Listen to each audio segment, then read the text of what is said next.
And welcome back to Bromandy, everybody. Chris is here today with one of my friends, Toon Shiba. and today we're going to be giving you another anime review, a 13-episode work by PA Works. Today, on the docket, we've got Charlotte. Beats.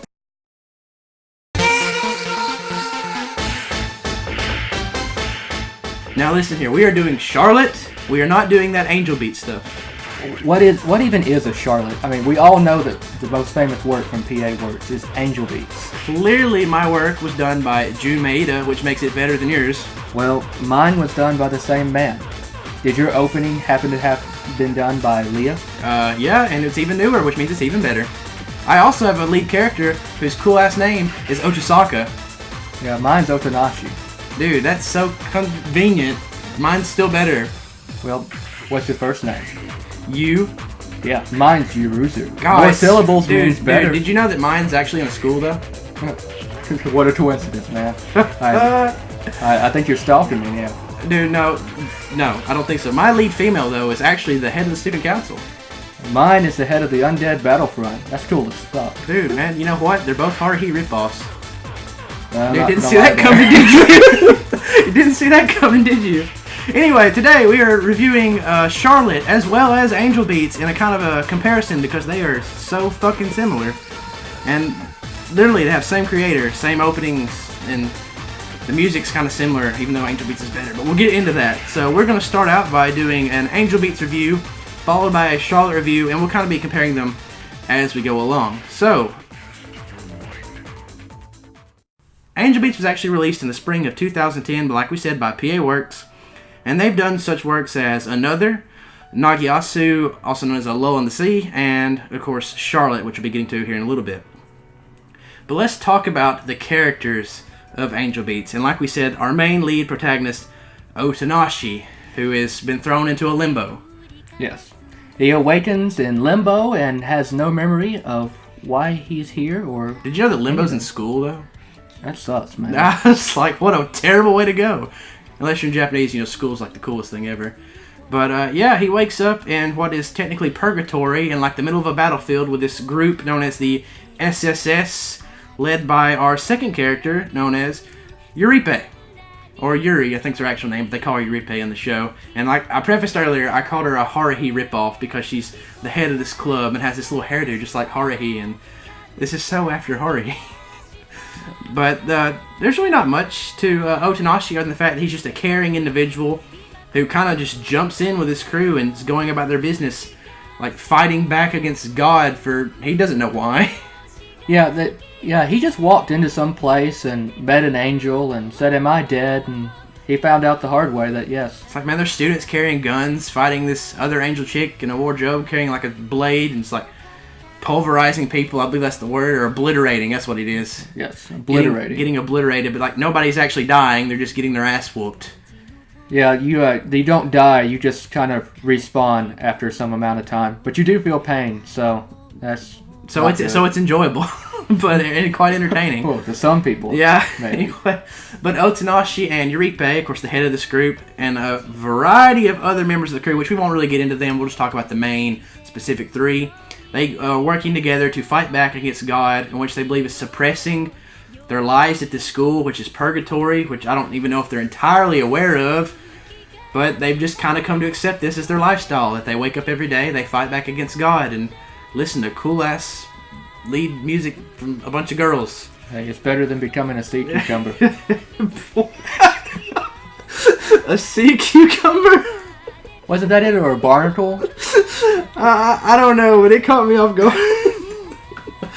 Better than becoming a sea cucumber. Anyway, let's talk about our third character, which is Angel, also known as Kanade. I think that's how you would pronounce her name.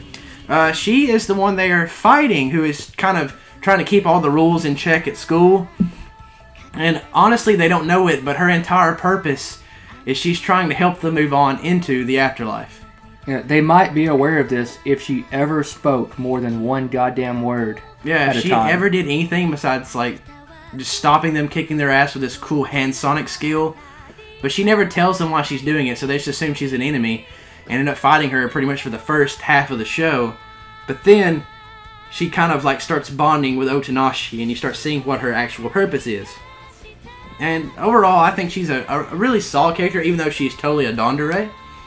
Yeah, she's a good character, but she's also in the running for most non-vocal character in all of anime. Like, Yeah, she doesn't communication skills are very, very low. She'd either rather stand on the side or be eating spicy food. She does like spicy food. But anyway, these are like your three main characters. The story kind of revolves around them. And you have a great cast of characters in the group of the SSS, and they all have their own little individual stories. Well, at least like two of them do, but a lot of them get like completely shoved to the side, like our boy TK. Yeah, like, what the hell? I don't care about the rest of them. If I knew what happened to TK and why he is there, my life would be complete. He's so cool. No, the rest of them are just faces in the crowd, and if they ever got development... And the sad thing is, they really get pushed aside. And even though Yuripe gets a lot of screen time, her end to the show, to me, is completely dissatisfying. And I won't spoil it entirely, but you are led to believe, even if like you just look at Angel Beach, you're like, man, there's this cool chick, pink hair with a gun. She's got to be doing some cool stuff. And, I mean, I guess she does a couple of things. Yeah, I mean, But she, like, in the end, she's completely pushed aside for Angel, who is basically put in as the second main character to Otonashi now, even though she doesn't say anything, really. Yeah. So you're left with this Otonashi cardboard character who is just caring about his friends, trying to help them move on, and it's just kind of displeasing. It is. And Angel, she really doesn't move the story forward. The story moves forward around her with other people's involvement, but she doesn't do anything herself to move it. She basically becomes just another member of the group, and basically it's a love interest. It's like we're going to throw you in a love interest for Otonashi. I mean, don't get me wrong. To me, like I said, I love emotional anime, as people probably already well know, and it does have a very nice touch at the end between those two, and I do appreciate it very much. But the ending to this show is very dissatisfying. Yeah. Now hold up. Now, when you say love interest, is that a one-sided thing, or is there reciprocated? This is a holding each other in their arms, crying type thing. Well, for most of the show, it feels like a one-sided crush. And at the very end... Well, you gotta teach these yandere girls how to love. Oh, yeah. But at the very end, there was still not an affirmative. It Dude, was when they're in that thank place... you, bye. It wasn't a, I'm in love with you. Well, I just want to point that out. Well, the sad thing was he offered her like a love interest style ending, like where they could do something great for all these other people, and like, no, our time's come, bye. Yeah. And I'm not gonna lie, when the credits roll in this show, I was very angry. Just watch the show to the very end, please. Thank you. Anyway, moving on. Let's talk about the some other characters. The Girls Dead Monster group. The musical is actually it's pretty much most of the music in the show. It's these girls singing, and they're an actual band, and their music is really good.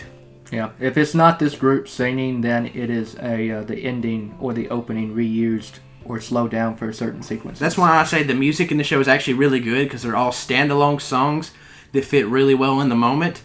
And they're actually being played in the show, which is really cool and enjoyable. And it actually progresses the story some. It's actually eventful. It's not just them playing around on the stage. They have some type of plot against God involving this band to get all the food tickets or whatever. Operation Tornado. Yeah, Operation Tornado. Anyway, it had, like I said, that's some plot development to it, and like there's just a lot of really good side characters to go along with our three main characters.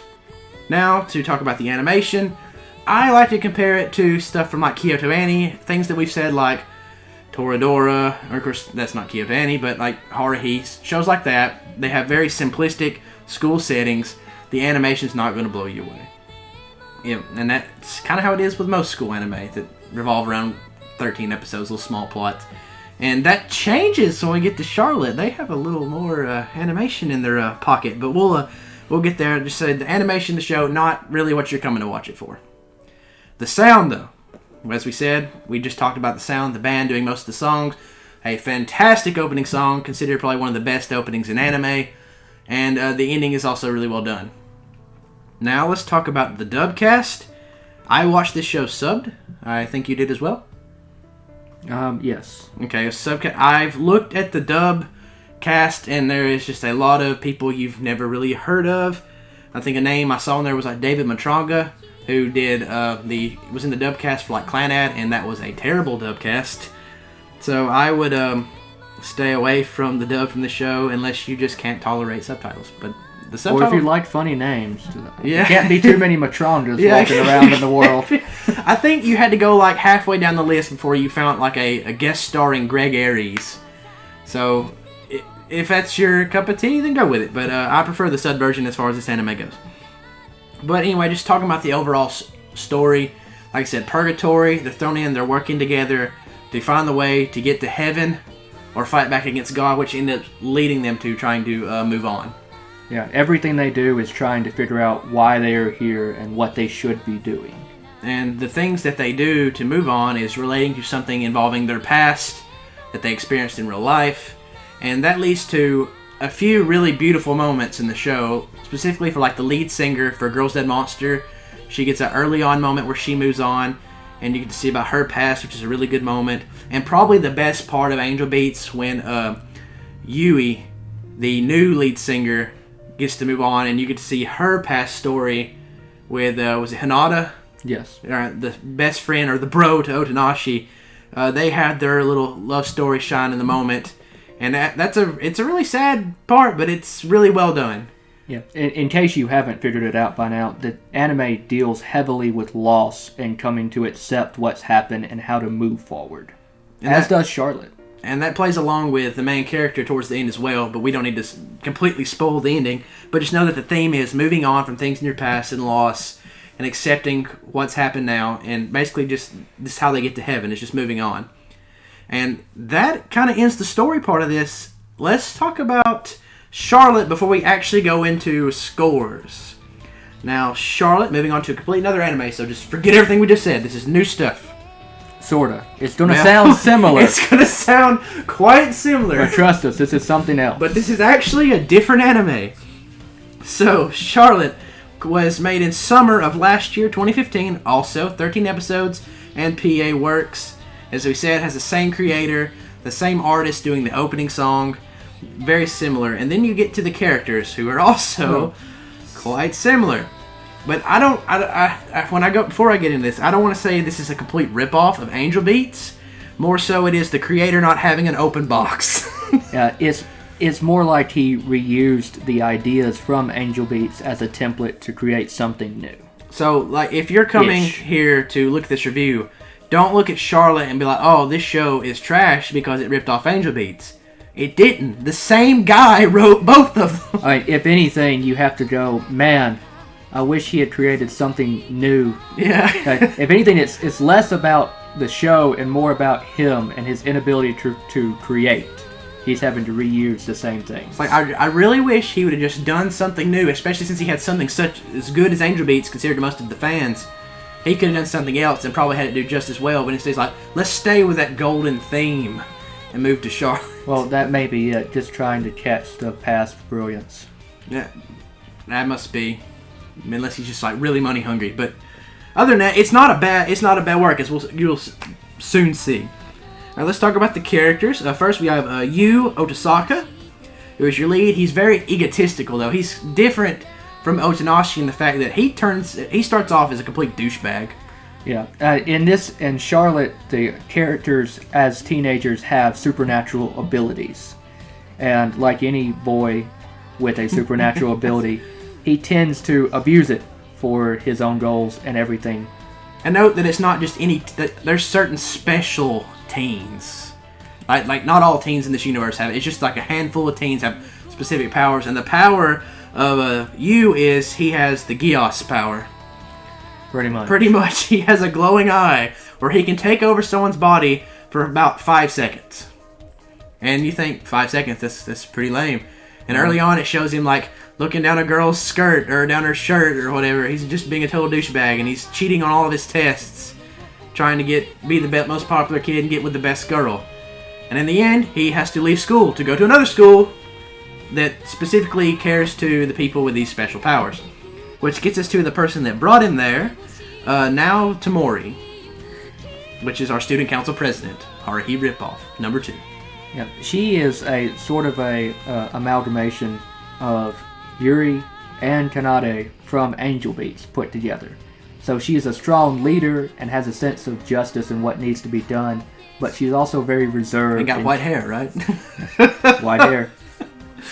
But yeah, she's quiet. She's the leader kind of the group, but she's very quiet. She's not too outspoken. She's just kind of in charge. Yeah. And you kind of attaches itself to them in this after club group, as this group is looking for other children with supernatural abilities. In order to save them.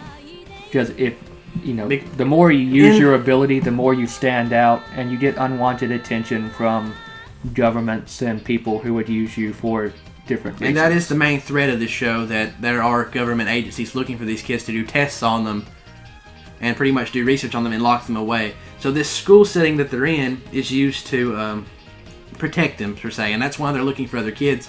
And they have other people in their group, like one with super speed, one that is can spawn fire, one that can actually pinpoint where these kids are, even though he has to be soaking wet, apparently, to do such a thing. But this group is literally, almost all the early episodes are going towards finding kids who have these abilities. And then, about midway through the show, a terrible thing befalls them. This sends our main character to a state of utter depression for about 3 episodes, where you see some serious character development just flip-flop. Because you go into this really sad setting, and then Tamori goes to you and has to bring him up from what he had become. Yeah, in contrast, Angel Beats would be kind of a light-hearted anime. It has sad moments, but everything's going to turn out fine, or everything's going to be mostly okay, while Charlotte takes the darker, more mature route. It's almost like Angel Beats' events are like going on a field trip. Yeah. Whereas Charlotte, their events are, okay, this is actually serious and emotional, and we're growing as adults. Because I guess it's because it's in more of a real-life setting than, I guess, in Purgatory. But they move in, they get to the point where these two are making a relationship, they're budding, and then the plot takes one hell of a twist. And, spoiler alert, be ready, here it comes.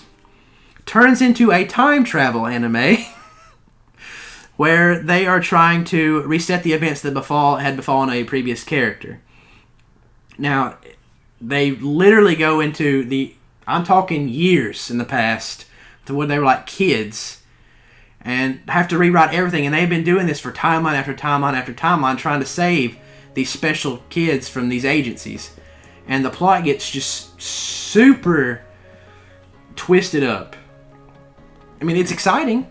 It is. It can get, if you don't pay attention, it can get just a little weird, and you're wondering what's going on here. I know when you get towards low after the midway point, you watch an episode where you're like, what?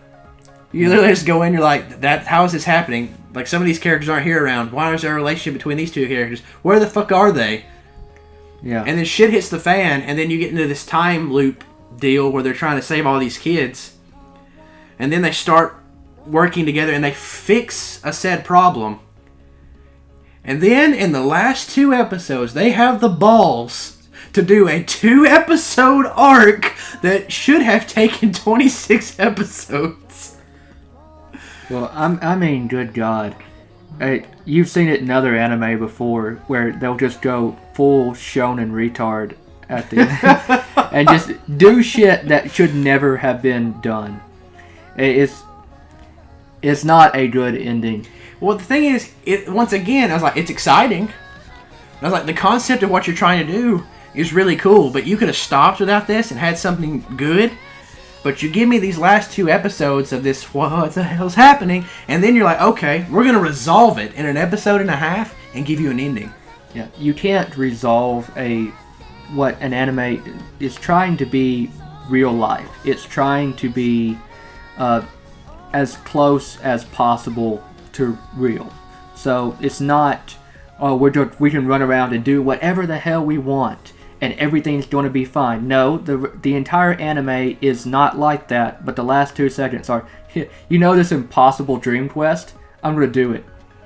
Now. Yeah, well, the thing was like, congratulations. He's like, I'm going to do it. And I would have been like, okay, stop here, maybe have a season 2.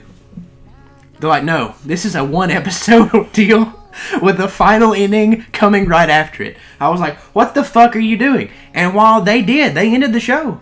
They had a nice wrapped up ending. I wasn't really happy about it, just like Angel Beats, where the ending in Angel Beats comes out of the blue.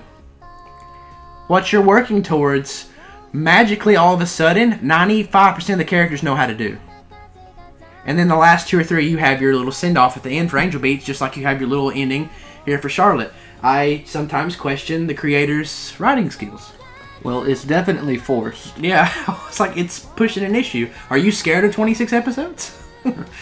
Or a second season? Or something of that nature? Well, I mean, if you don't have the budget for it, then just put out 12 good episodes and wait and see if people like it, and then put out the rest of it. Another interesting point is, by the way, the manga for that show's still going on. Really? For Charlotte, yes. And I was like, so you've got more material.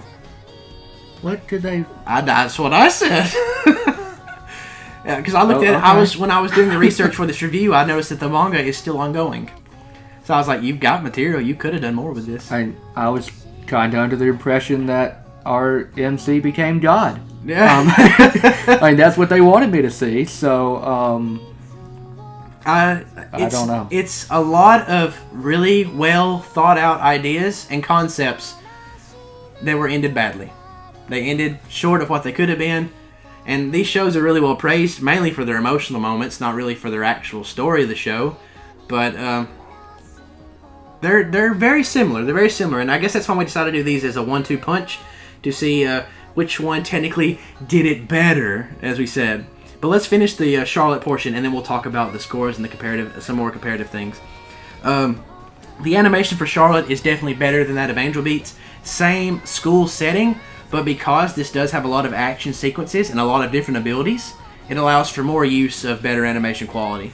And the colors seem a lot brighter, and the eyes especially are much more noticeable. And there's a lot of detail put into those faces and stuff. Yeah, we can give a lot of credit to being like just newer animation techniques, but there was definitely a lot more done to these characters and to this setting than it was done in Angel Beats.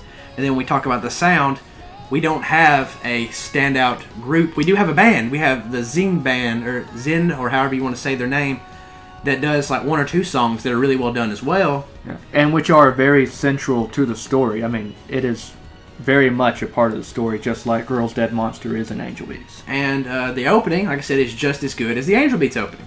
But I'd say there's less standalone soundtracks in Charlotte as compared to Angel Beats, which has like, even Angel Beats has like the SSS theme, which is a rising moment, which I will talk about at the end of this review for things you should be looking forward to.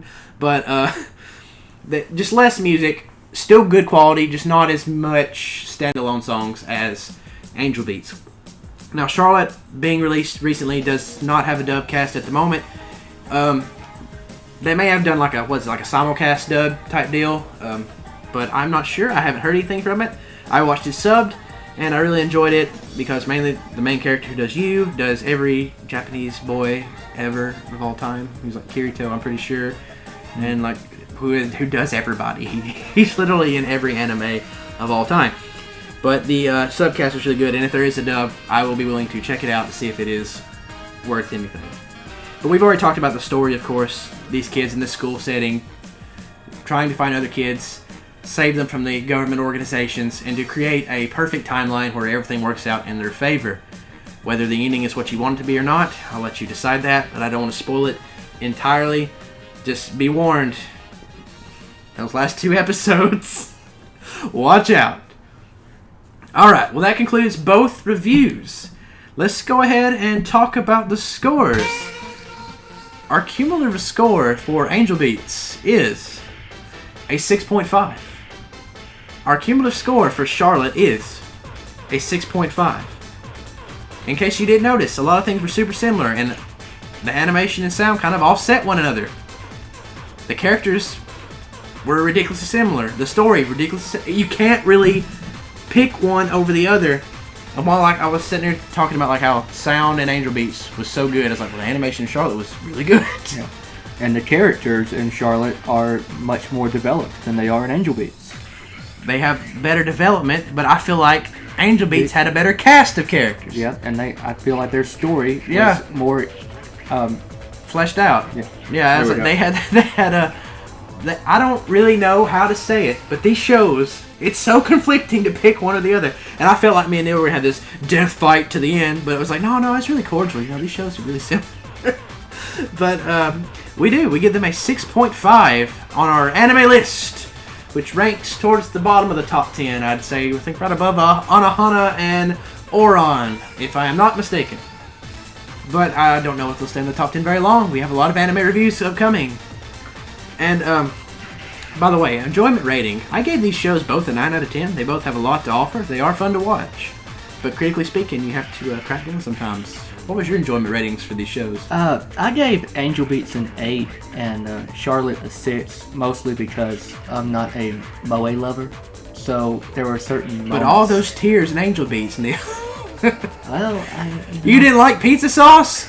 No. If you don't know who pizza sauce is, I didn't talk about that character specifically for a specific reason. Yeah, pizza sauce, Chan. Pizza sauce, Chan. Yeah. It's not my type of So you're telling enjoyment. me? You're telling me if a little girl come to you and is like, "Hey, I made you this cute little thing, but I used a special ingredient, pizza sauce. Here, eat it." You wouldn't eat it? I put some pepper or something Yeah, on it. have to spice it up. So. And if she's gonna do that, she can get me a drink too, and I can make it good while she's gone. But Angel Beats, I enjoyed the humor in that more than I did in Charlotte. Well, there's just genuinely better humor in Angel Beats, whereas Charlotte just has more serious moments, I guess. More dark undertones in Charlotte. It's a give and take at this point if you can't figure it out. They both do some things very well and others not so much. So, but it's a toss-up. Yeah, in the end, you can literally enjoy both these anime. I'd recommend them both for anybody to watch. With that being said, though, thank you for listening to our anime review, compare, and contrast seminar. Stay tuned for other things such as top 10 lists, which you've been uploading recently. More anime reviews forthcoming. Top 10 lists, and as I said earlier, I will be doing a top 10 rising themes list. If you have something you want me to consider for the list, please put it in the comments. I will also look at those, as well as your thoughts on Angel Beats and Charlotte. And please continue the death battle in the comments section if you think we got it wrong. Yeah, just argue with us, fight with us, get mad. I'm just kidding, we love you. Be nice, tell us you like us. Leave us a like or a comment or even subscribe to become a member here at the Island of Bromandy. So until next time, this is Crucius signing out. Later, guys. See you.